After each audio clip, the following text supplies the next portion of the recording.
우리나라는 산이 많기로 유명합니다. 보면은 뭐 산맥도 큰 산맥이 있고 고속도로를 달리다 보면 계속 산에서 산으로 이어지지 이렇게 눈이 이렇게 뭐 뻥 뚫릴 만큼 넓은 평야가 잘 보이지 않습니다. 저쪽 뭐 남쪽으로나 가야 있다고 얘기하는데 정말 계속해서 산이 많죠. 그래서 무슨 뭐 설악산, 아주 뭐 유명한 산들도 많죠. 금강산, 뭐 이런 산들, 백두산, 한라산 많습니다. 그렇게 멀리 있는 산뿐만 아니라 가까운 서울에 있는 산도 굉장히 좋은 산이 많다고 그래요. 서울에 있어서 몰라서 그렇지 뭐 도봉산이나 북한산, 수락산 뭐 이런 산들 많습니다. 가까이 있는 산 뭐가 있죠? 대모산, 구룡산, 그다음에 청계산 뭐 이런 산들 많이 있습니다. 그래서 그런지 몰라도 하여간 교과에 산 이름이 안 들어가는 교과는 제가 잘 못 본 것 같아요. 초등학교 때 절 기준으로 보면 초등학교 교과 생각해 보면 구룡산 솟아오는 아침 햇살은 구룡산 나오고요.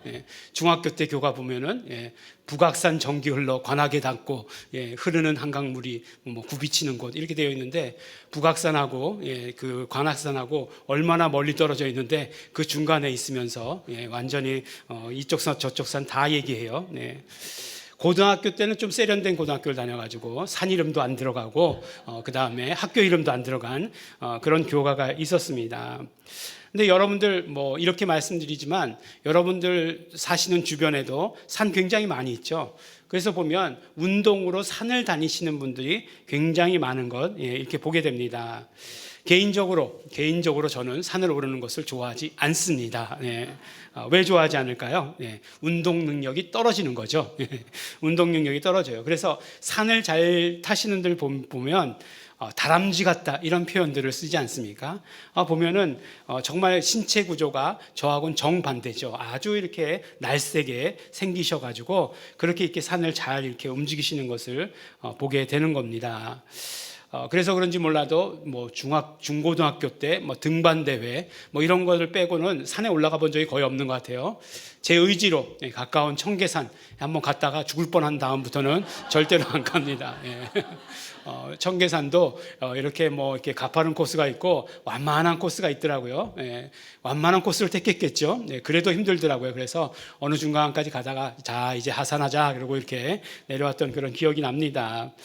요새 뭐 이렇게 서울시에서 하는 사업 중에 보니까 완전히 능선을 이어가지고 이 산을 완전히 둘레길로 만들어놨다고요. 놨어요. 그래서 저희 우면산도 보면은 사당에서부터 시작해가지고 어디 저기까지 다 이렇게 한 길로 그렇게 갈 수 있도록 되어 있습니다. 그래서 중간에 아무데나 올라가도 다 통하도록 이렇게 되어 있는 것을 알기만 합니다. 절대로 올라가지는 않고 그림을 보고 이렇구나라고 이렇게 생각하고 우면산도 가장 가까운 우면산도 다 예술의 전당까지만 올라가는 거죠. 그 위에 절이 있어요. 그곳까지만 올라가 보고 그 위에 등산로가 있는데 거기까지는 안 올라가는 거죠. 그렇습니다. 오늘 왜 산 이야기로 시작하는가? 오늘 말씀을 보니까 산 이야기가 나와서 그래요. 오늘 16절 말씀해 보니까 11제자가 갈릴리에 가서 예수의 명하시던 산에 이르러 라고 이렇게 되어 있습니다. 그러니까 예수님께서 부활하신 다음에 어디에서 만나자, 우리가 어느 산에서 만나자라고 이렇게 말씀하셨던 것 같아요. 그런데 그 장소가 어딘가 갈릴리의 어떤 산이다라고 이렇게 말씀을 해주시는 것입니다. 근데 여기가 어떤 산인지 아십니까, 여러분들? 여기 산 이름 아시는 분들 계십니까? 분명히 산 이름을 말씀을 하지 않으세요. 그러면 어떻게 되는 거예요?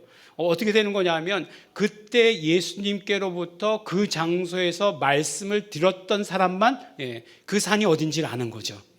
그래서 그 산으로 모였겠죠.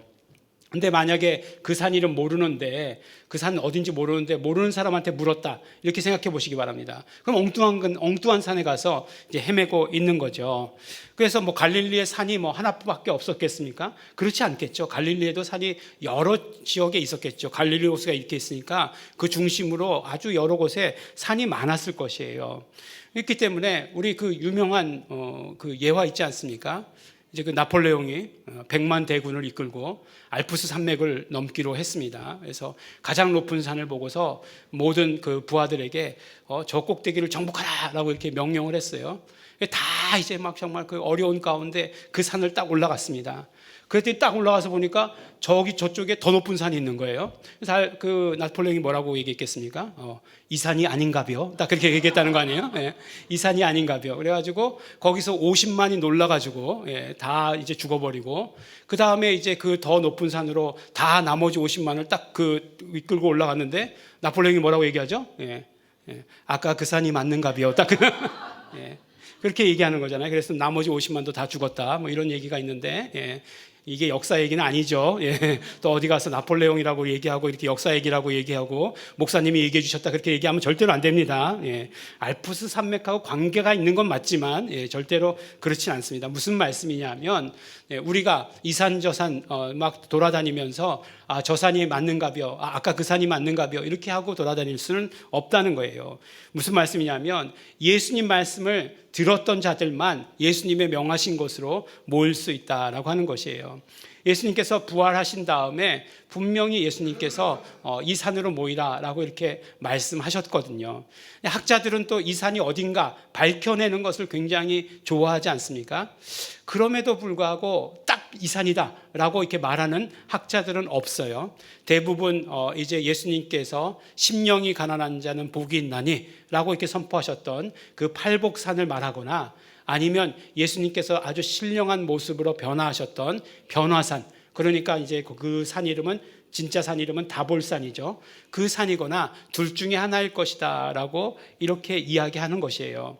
그렇지만 중요한 것은 들은 사람만 그 산이 어딘지 알았다라고 하는 것이에요. 근데 이제 부활하시고 나서 모이는 장소가 갈릴리의 어느 산이었다라고 하는 것, 들은 사람만 알았다라고 하는 거죠. 근데 이제 예수님께서 이제 다시 오실 때 어디로 모이라고 말씀하셨죠? 예. 여러분들 모르십니까? 예, 큰일 났네요. 예, 들은 사람만 아는데, 예, 들은 사람만 아는데 못 들으셨군요, 혹시. 예, 예, 그런데 여러분들 이것 가지고 어느 산일까, 어느 곳일까 생각하지 마시기 바랍니다. 오늘 거기에 대해서는 한마디도 말하지 않을 것입니다. 예, 근데 들어야 안다는 거죠. 들어야 안다는 겁니다. 그것이 어쨌든 중요해요. 근데 그 산에서 무슨 일이 일어났냐 하면은 예수님께서 정말 그 제자들에게 말씀하실 때 지상대명령이라고 하는 정말 가장 큰 예수님의 명령이라고 하는 그 말씀을 사명을 제자들에게 주시는 장면이 바로 그곳에서 이루어지는 것이에요. 18절 말씀에 보니까 물론 17절 말씀은 보니까 예수님을 경배했다고 얘기하지만 뭐라고 얘기하고 있죠? 믿지 못하는 자도 있었다 이렇게 얘기하고 있지 않습니까? 그래서 그 장면은 빼버렸어요. 네. 빼버렸다고 얘기하면서 또 얘기하네요. 네. 근데 제자들 11제자라고 얘기했는데 또 그 중에 11제자 중에서도 갈렸다 이렇게 얘기하고 있는 거예요. 근데 18절에 예수님께서 뭐라고 말씀하시냐면 예수께서 나와 일러 가라사대 하늘과 땅의 모든 권세를 내게 주셨으니 라고 이렇게 얘기하는 거예요. 그러니까 이제 이 권위와 권능에 대해서 우리가 벌써 4주 이상을 말씀을 나누었습니다. 그러니까 우리가 이제 관심은 모든 권세를 내게 주셨으니라고 할 때 여기서 권세는 뭘까라고 하는 것 벌써 이제 궁금하시죠. 그래서 이제 막 찾아보겠다라고 생각하시게 됩니다. 근데 예수님께서 받으신 권세라고 얘기했으니까 분명히 여기는 엑수시아라고 이렇게 엑수시아라고 하는 단어 우리가 이제 권위라고 말하자라고 하는 그 단어가 사용되었습니다. 그러니까 예수님께서는 하늘과 땅의 모든 권위를 받으셨다는 거예요. 그럼 누구로부터 받으셨겠습니까? 하나님께로부터 받으셨다라고 예수님께서 직접 우리에게 말씀해 주시는 거예요. 그러니까 나는 하늘과 땅의 모든 권위를 하나님께로부터 받아가지고 왔다라고 이렇게 말씀해 주시는 거죠. 그리고 나서 제자들에게 하시는 말씀이 뭐냐면 이제 이 명령이죠. 제자들에게 명령을 하죠. 근데 이 명령을 우리가 뭐라고 얘기하냐면 4개의 명령으로 되어 있다라고 얘기해요. 가라, 그 다음에 제자 삼으라, 그 다음에 침례 주어라, 그 다음에 가르치라 라고 하는 4개의 명령으로 되어 있다라고 이렇게 이야기합니다. 한국어로 얘기하면 분명히 이렇게 되어 있어요. 가라, 제자 삼으라, 침례를 주라, 가르치라 라고 얘기하는 아주 똑같은 명령형 4개로 되어 있다라고 얘기하는데 헬라어 성경은 그렇게 되어 있지 않습니다. 뭐냐면 헬라어는 4개의 동사가 나오는 것은 맞지만 한 개만이 주동사라고 하는 거예요. 가장 중심되는 동사가 있고 나머지는 주변 상황을 이야기하는 것이다 라고 하는 분사로 되어 있다는 거예요. 한 개의 주동사와 세 개의 주변 상황을 이야기하는 동사로 되어 있다라고 하는 것입니다. 그러면 한 개의 주동사가 뭘까요? 네. 오늘은 굉장히 쉽습니다. 왜냐하면 네 개 중에 하나니까 사지선다예요. 사지선다. 어느 게 가라가 주동사일까? 그렇지. 가는 게 제일 중요하지. 예. 그 다음에 어떤 분은 제자 삼는 게 제일 중요하지. 그러니까 맨날 교회에서 제자 훈련하는 거 아니야? 제자 삼으라가 제일 중요한 걸 거야. 세 번째로는 아니지. 침례를 줘야지. 그래야 예수님의 것이 되는 거니까 침례 주는 게 제일 중요하지 라고 생각하실 거고, 어떤 분은 아니야, 한 번만 예수 믿고 말 거야. 가르쳐야지. 그래서 계속해서 예수 믿도록 해야지 라고 말씀하시면서 네 번째가 제일 중요하다라고 이렇게 생각하실 것 같아요. 여러분들은 어떤 게 제일 중요하다고 생각하십니까? 예. 1번, 2번, 3번, 4번. 자, 이제부터 손을 올리도록 하겠습니다 라고 얘기해서 틀리면 또 다음 주에 또 교회 안 나오실까봐, 예, 이런 거는 절대로 안 하죠. 이런 건 절대로 안 합니다. 주동사가 뭐냐면 제자 삼으라예요. 두 번째 나오는 제자 삼으라가 주동사예요. 이게 아주 직설법으로 되어 있고 명령형으로 되어 있습니다. 나머지는 분사라고 해서 주변 상황을 이야기하는 거예요. 그래서 만약에 헬라어의 그 문법 그 뜻대로 해석을 한다면 어떻게 해석할 수 있냐면 가면서 제자 삼으라 라고 얘기하는 거예요. 그 다음에 침례를 주면서 제자 삼으라 이렇게 얘기하는 거예요. 그 다음에 가르치면서 제자를 삼으라 라고 이렇게 이야기하는 거예요. 그런데 여기서 또 반전이 있어요. 이거는 초보적인 문법에서 그렇게 얘기하는 것이고, 이 경우에는 네 개가 다 명령이 될 수 있다라고 얘기하는 거예요. 그러면 뭐예요? 처음이나 끝이나 지금 똑같은 얘기예요. 예. 중간에 얘기는 괜히 한 거예요. 괜히. 예. 괜히 그거 알 필요도 없는데 그 얘기 왜 하느냐? 그렇지만 또 중요한 거는 있어요. 뭐냐 하면 이 네 개의 명령이 다 따로따로의 명령은 아니라고 하는 거예요. 다 한 가지 명령이라고 하는 거예요. 그래서 이것을 한 가지의 명령으로 생각해야 된다는 것, 오히려 그것이 중요하다는 것입니다. 그것을 말씀드리기 위해서 이렇게 길게 말씀드렸어요. 그래서 어떤 사람들은 가는 것만 중요하고, 그렇죠, 가주시는 것만 해도 얼마나 감사해요. 예? 그렇지만 또 제자 삼는 것만 또 중요한 것도 아니고, 정말 침례 주는 것만도 중요한 것 아니고, 가르치는 것만 중요한 것 아니라 이 네 가지가 다 한 명령이다라고 하는 사실을 우리는 알아야 하는 거죠. 그래서 교회는 그 모든 것들을 다 감당하는 사역을 하는 거죠. 어느 한 부분만을 말하고 있지는 않아요. 가야 되는 것이고, 제자 삼아야 되는 것이고, 침례 주어야 되는 것이고, 가르쳐야 되는 것, 이 모든 것들이 다 하나입니다. 그런데 말이죠, 예수님께서 이렇게 명령을 주셨어요. 우리에게 명령, 하라라고 이렇게 명령 주셨어요. 그러면 이러한 명령을 주시기 전에 뭔가 해야 되시는 일이 있지 않나? 더 정확하게 얘기하면 뭔가 우리에게 주셔야 되는 게 있지 않나? 라는 그런 생각을 하게 돼요. 무슨 말씀인가 하면 예수님께서 제자들을 전도 여행을 보내셨어요. 이 전도 여행을 보내신 것 우리 기억하시죠? 전도 여행을 보내시면서 예수님께서 빈손으로 보내지 않으셨다는 거예요. 빈손으로 보내지 않으셨어요. 누가복음 9장 1절에 보니까 예수께서 12제자를 불러 모으사 모든 귀신을 제어하며 병을 고치는 능력과 권세를 주시고 라고 이렇게 말씀하고 있어요. 능력과 권세를 주시고 내보내셨다 이렇게 말씀하세요. 그러니까 두나미스와 엑수시아를 우리에게 주시면서 내보내셨다 이렇게 우리 말씀 나누셨던 거 우리 기억하시죠? 근데 제자들을 전도 여행을 보내시면서도 그렇게 두둑하게 쥐어서 보내셨는데, 아니 이 지상 대명령이라고 하는 이 가장 큰 사명을, 가장 큰 그 명령을 내리실 때 우리에게 뭔가 더 큰 것 주셔야 되지 않겠는가 하는 것이에요. 예. 제가 너무 속물입니까? 예. 너무 예수님께 이런 것 큰 거 기대하는 건가요? 예. 뭐 사도 바울이 얘기했던 대로 내 은혜가 내게 족하다 라고 말씀하셨던 것처럼 은혜 받았으니까 이 정도는 해야 된다. 물론 맞죠. 물론 충분히 그렇죠. 우리가 받은 용서만으로도, 우리가 받은 은혜만으로도 예수님께서 말씀하신 것들 다 그대로 해야 되는 것, 순종해야 되는 것 너무나 맞는 말씀입니다. 절대적으로 맞는 말씀인데, 그런데 전도 훈련을 시키실 때에도 뭔가를 주시면서 내보내시더니, 그런데 오늘 말씀을 보니까 뭔가 모든 권세를 내게 주셨다고 얘기했지 너희에게 준다 이런 말씀은 안 하셨단 말이죠. 그러면서 너희들은 가서 일만 해라 이렇게 얘기하시는 것이 뭔가 섭섭한 마음이 없지 않아 있다라고 하는 것을 말씀드리는 거죠.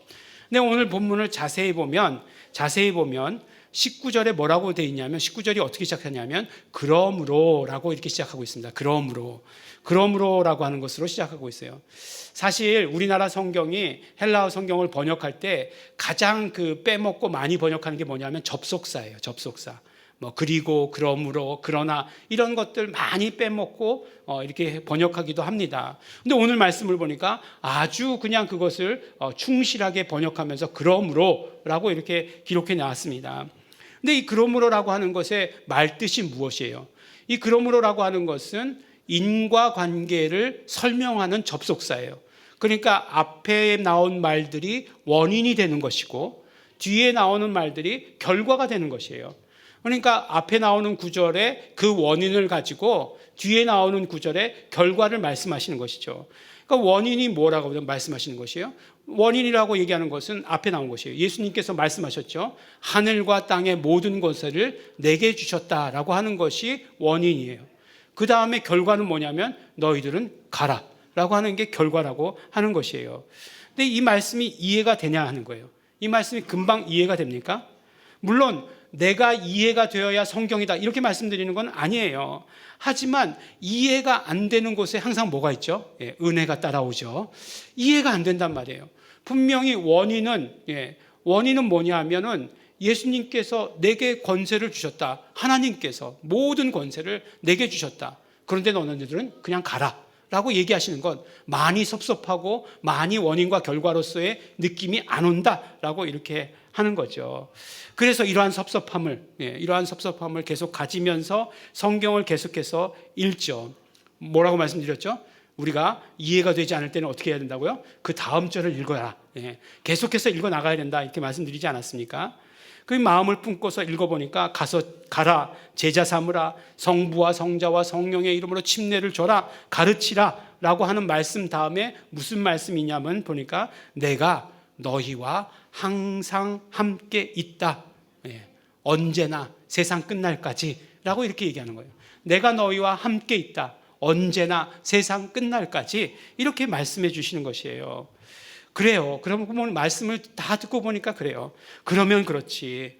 예수님께서 그냥 너는 내 말 잘 지키고 순종해라 이렇게만 말씀하시지 않으셨을 거야 생각했었는데 이런 뒤에 이런 구절이 있군요. 너무나 감사합니다 라고 우리가 이렇게 고백할 수 있게 되는 거죠. 사실 보니까 이렇게 예수님께서 말씀하시는 것들을 구약에서는 굉장히 많이 발견할 수 있어요.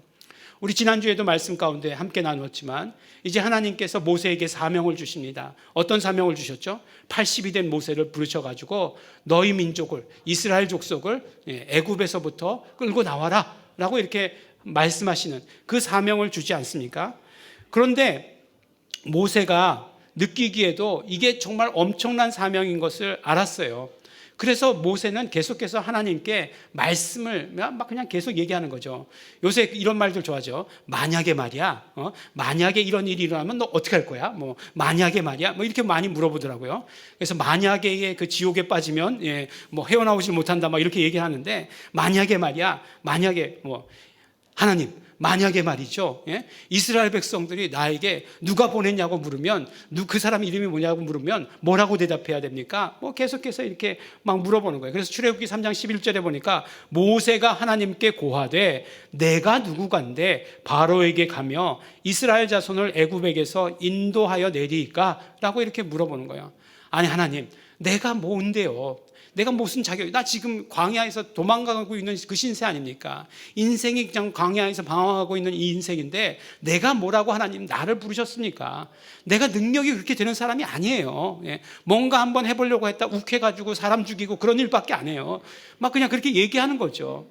내가 누구간데 이렇게 얘기하는 거예요. 그러니까 하나님께서 뭐라고 얘기하십니까? 12절 말씀에 하나님이 가라사대 내가 정녕 너와 함께 있으리라 라고 이렇게 말씀하시는 거예요. 내가 내가 정녕 너와 함께 있으리라 이렇게 말씀하시는 거예요. 그래서 하나님께서는 그 출애굽의 모든 여정 가운데 하나님께서 함께 하시죠. 물론 이스라엘 백성들이 범죄했을 때 너희들이랑 함께 하지 못하겠다 이렇게 말씀하신 적은 있지만, 그렇지만 어쨌든지 간에 모세가 출애굽하는 순간부터 모세가 죽을 때까지 하나님께서 모세와 함께 하셨다라고 하는 것을 우리는 구약의 성경의 기록으로부터 알 수 있게 되는 것이죠. 하지만 모세는 이렇게 출애굽하는 데까지는 성공했지만 약속의 땅 가나안으로 들어가는 것은 하나님께서 허락지 않으셨어요. 그래서 가나안 땅으로 들어가는 것은 누구에게 맡겼냐면 바로 여호수아에게 맡기셨다라고 하는 것이에요. 여호수아에게. 그러니까 모세를 이은 후계자죠. 여호수아는. 그 후계자가 이스라엘 백성들을 이끌고 가나안 땅을 들어가는 정복 전쟁을 해야 하는 것이에요. 이게 얼마나 두려웠겠습니까?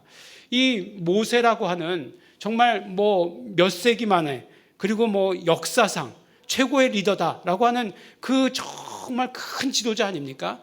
그런 지도자의 뒤를 잇는다는 그 자체가 굉장히 부담스러운 일이죠.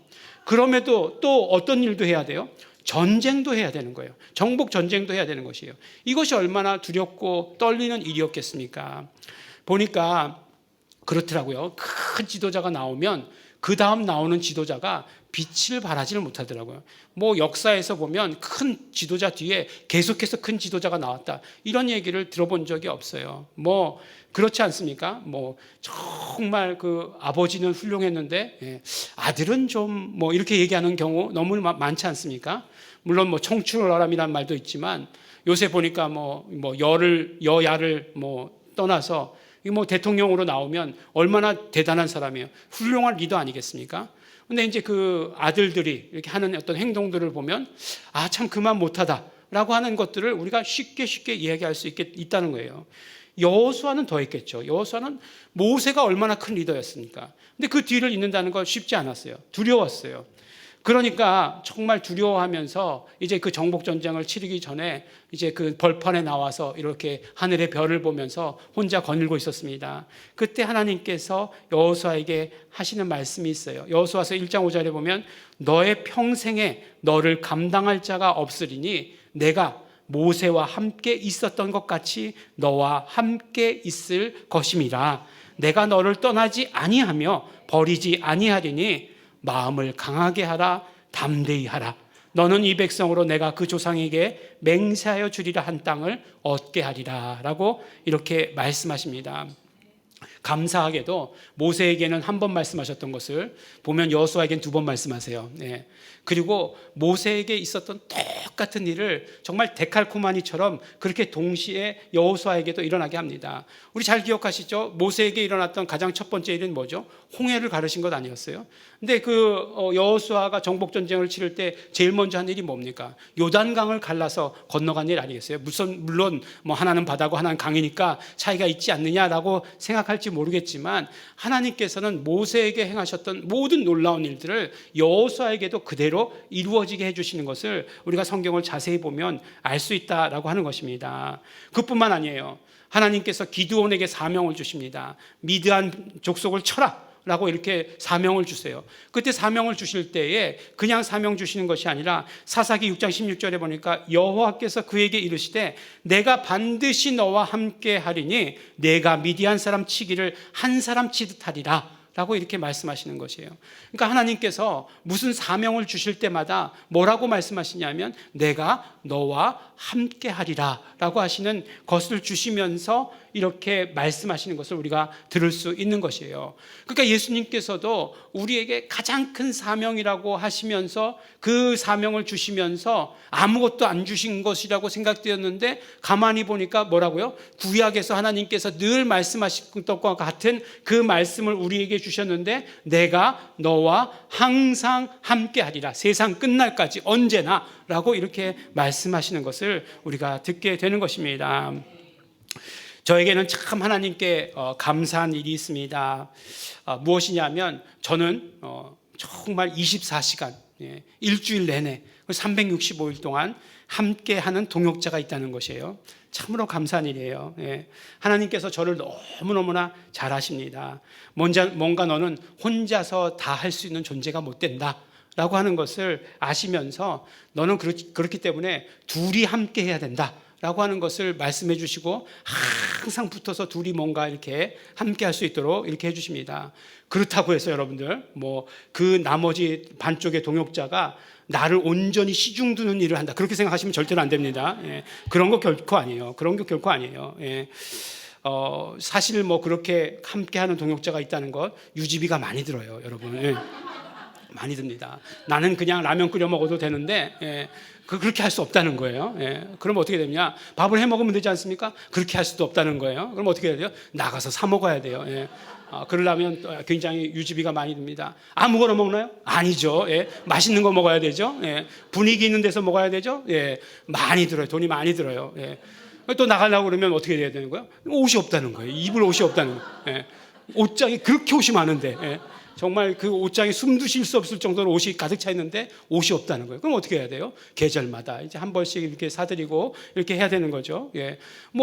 그런 거 어렵지 않아요. 그런 다 정해놔요. 본인이 다 이렇게 정해놓으면 그냥 따라가기만 하면 되는 거니까 아주 쉽습니다. 근데 어쨌든지 간에 그렇게 동역자가 있다는 것을 통해서 하나님께서 알려주시는 것은 정말로 함께의 의미를 알려주시는 것 같아요. 그래서 함께하는 것이 어떤 것이다라고 하는 것을 알려주시는 것 같아요. 그래서 이제 많은 사람들이 물어봐요. 어떻게 그럴 수 있느냐 이렇게 물어보는데 만약에 둘 사이에 어색한 관계가 있다 그러면 아주 끝이에요. 그것처럼 지옥이 어디 있겠습니까? 일주일 내내 붙어 있어야 되는데 어색해. 그런 거 안 되는 거죠. 그래서 전혀 그렇지 않죠. 그래서 너무너무 함께 있는 것이 좋아요. 그렇지만 그렇다고 해서 사람이 제가 외로울 때가 없느냐? 그렇지 않아요. 그렇지 않습니다. 사람이라고 하는 것은 그렇지 않은 존재예요, 원래. 아무리 많은 무리 가운데 있다 할지라도, 아무리 많은 무리와 함께 그 시간을 보내고 있다 할지라도 외로울 수밖에 없는 게 인간이에요. 정말 나에게 닥치는 외로움이 있고 어떤 때 나에게 닥치는 두려움이 있어요. 얘기하지 못해요. 그런 어떤 나만 겪을 수밖에 없는 그런 것들이 있다라고 하는 것이에요. 그럴 때 어떻게 해야 되겠는가? 그럴 때 어떻게 해야 되는가? 하나님께서 우리에게 다가와서 이름을 불러주시면서 내가 너와 함께 있다라고 말씀해 주시는 것, 이것을 들어야 되는 거예요. 하나님께서 내가 너와 함께 있다라고 하는 그 말씀을 해 주실 때 그것을 들어야 됩니다. 그래서 우리 말에 그런 말 있잖아요. 난 빽이 있다 이렇게 얘기하지 않습니까? 빽이 있는 거예요. 빽이 있는 거예요. 하나님께서 우리와 함께 하신다라고 하시는 그 말씀을 우리에게 주신다는 것입니다. 그 말씀 들어야 되는 거예요. 그런데 우리가 이 말씀을 또 마태복음 28장에서 처음 듣나? 그게 아니라는 거예요. 우리가 이제 마태복음 28장까지 오느라고 너무 오랜 시간이 걸렸어요. 너무 오랜 시간이 걸리다 보니까 앞에서 뭐라고 얘기했는지 다 잊어버렸어요. 그런데 마태복음 1장에서 이와 비슷한 말씀을 해 주시죠. 무슨 말씀이냐면 마태복음 1장에서 낳고 누가 누구를 낳고 얘기가 나온 다음에 예수님의 이름을 우리에게 가르쳐 주시는 장면이 있죠. 1장 22절 말씀을 보니까 아들을 낳으리니 너희는 그 이름을 예수라 하라. 이는 그가 자기 백성을 저희 죄에서 구원할 자이심이라 라고 이렇게 말씀해 주세요. 그러니까 이 땅에 그리스도로 오시는 메시아로 오시는 분의 이름을 우리에게 가르쳐 주시는데 그분의 이름은 예수고 너희는 그분을 예수라고 불러라. 그러니까 예수 이름을 불러라 라고 이렇게 우리에게 말씀해 주신 것이에요. 그런데 이름을 또 가르쳐 주세요. 그 다음 밑에 보니까 23절에 보니까 보라 처녀가 잉태하여 아들을 낳을 것이요 그 이름은 임마누엘이라 하리라 라고 이렇게 말씀하셔요. 그리고 이는 번역한즉 하나님이 우리와 함께 계시다 함이라 라고 이렇게 말씀해 주십니다. 그러니까 예수님의 이름을 가르쳐 주시면서 예수라고 말씀하시고 그 밑에는 뭐라고 말씀하시냐면 임마누엘이다라고 말씀해 주세요. 근데 임마누엘이라고 얘기하는 것은 히브리어고 아람어죠. 그러니까 그 당시 사람들은 알아들었겠죠. 하지만 그것을 그리스어만 하는 사람들에게 번역하여 준 거죠. 번역하여 줬더니 뭐냐면 하나님이 우리와 함께 계시다라고 하는 그 뜻이라고 하는 것, 그 뜻이다라고 하는 것으로 번역해 주신 것이에요. 그러니까 예수님의 이름이 예수이기도 하고 임마누엘이기도 하신 거예요. 그 이름을 우리에게 가르쳐 주신 것이에요. 그러니까 하나님이 우리와 함께 계시다라고 하는 것은 예수님의 이름이라는 거예요. 이게 이해가 되지 않으신 분 계실 거예요. 이해가 되지 않으신 분은 여러 번 들으셔야 돼요. 어쩔 수 없습니다. 여러 번 들으셔야 돼요. 이름은 임마누엘이라고 했고, 임마누엘 뜻은 하나님이 우리와 함께라고 했으니까 예수의 이름은 임마누엘인 거예요. 하나님이 우리와 함께 하시는 이름인 거예요. 그러니까 구약에서도 마찬가지죠. 구약에서도 결국 모세에게, 그리고 여호수아에게, 그리고 기드온에게 말씀하셨을 때 내가 너희와 함께 있겠다라고 하는 것도 마찬가지로 하나님께서 하나님의 이름을 가르쳐 주신 것이라는 거예요.